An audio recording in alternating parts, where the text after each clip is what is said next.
దేవునికి స్తోత్రం. యేసుక్రీస్తు నామములో మీ అందరికీ వందనాలు తెలియజేస్తున్నాం. మనం దేవుని వాక్యమును ధ్యానం చేద్దాం.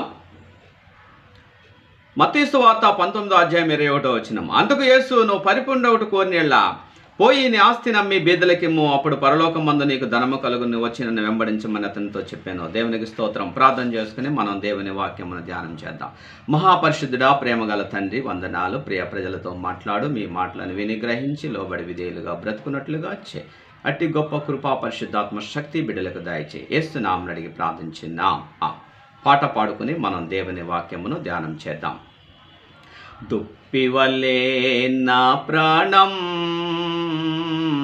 నీ కొరకు తప్పించుచున్నది, యేసయ్యా నా యేసయ్యా, యేసయ్యా నా యేసయ్యా. అంధకారమే నన్ను కమ్మినా, మనుషులు నన్ను వెలివేసినా, చేయి విడువక నన్ను దరి చేర్చితివి, నీ చెంతకు నన్ను ఆహ్వానించితివి. యేసయ్యా నా యేసయ్యా, యేసయ్యా నా యేసయ్యా. దేవునికి స్తోత్రం.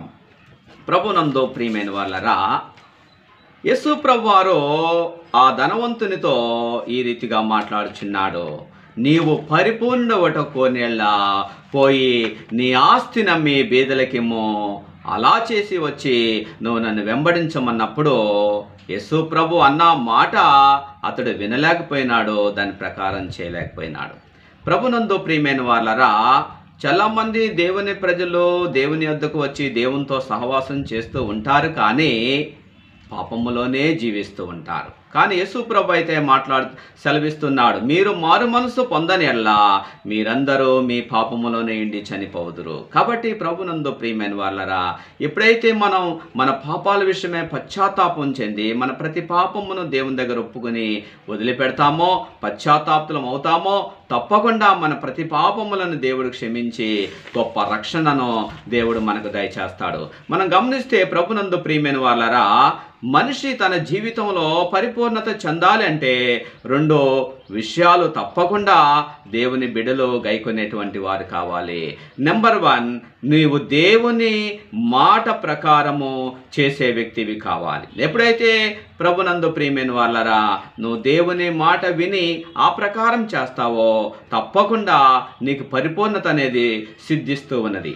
అలాగే రెండవది, నీ జీవితంలో అభ్యంతరకరమైనది ఏది ఉన్నదో దాన్ని నీ హృదయంలో నుండి తీసివేసుకోవాలి. ఏదైతే నీ జీవితంలో అభ్యంతరకరమైనటువంటి పరిస్థితి ఉన్నదో, లేక అపరాధాలు ఉన్నాయో, ఆ యొక్క హృదయ స్థితిని నువ్వు దేవుని దగ్గర పెట్టి పశ్చాత్తాపం చెందినట్లయితే తప్పకుండా దేవుడు నిన్ను క్షమిస్తాడు. ఎందుకంటే ఆ ధనవంతునితో యేసు ప్రభువారు అన్నారు, పోయి ఇంకా నా కొదువ ఏమని ఉన్నదా అని అన్నప్పుడు యేసు ప్రభువారు అన్నారు, నీకు ఒకటి కొదువుగా ఉందయ్యా. అతడు అన్ని విషయాల్లో బాగానే ఉన్నాడు.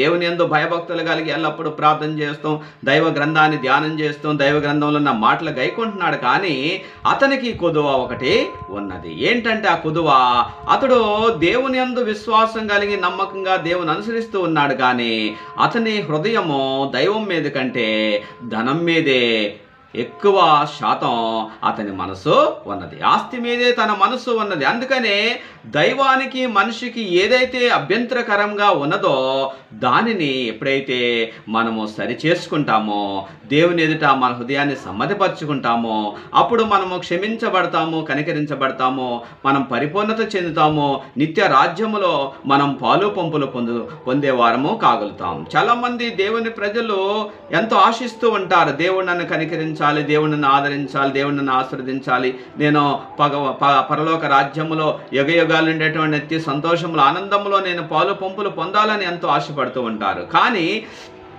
దేవుని మాట విని దాని ప్రకారము చేయకుండానే జీవిస్తూ ఉంటారు. అందుకనే దేవుని యొక్క మేలులను పొందలేకపోతున్నారు. చూడ మనం గమనిస్తే యెషయా గ్రంథంలో దేవుడు మాట్లాడుచున్నాడు. యెషయా గ్రంథము 59వ అధ్యాయము 1-2 వచనములు. ప్రక్షంపనేరకినట్లు యెహోవా హస్తము కురుచు కాలేదు, విన్నేరకినట్లు ఆయన చెవులు మందము కాలేదు.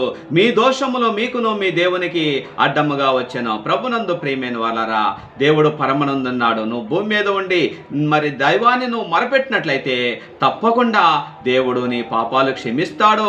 పరము నుండి అయినా సరే దేవుడు నిన్ను రక్షిస్తాడు, నిన్ను విడిపిస్తాడు, నిన్ను ఆదరిస్తాడు, నిన్ను నీ పాప జీవితము నుండి దేవుడు నిన్ను రక్షిస్తాడు. కాబట్టి దేవుడు సెలవిస్తున్నాడు, రక్షింపనేరకున్నట్లు యెహోవా హస్తము కురుచు కాలేదు, విన్నేరకున్నట్లు ఆయన చెవులు మందము కాలేదు.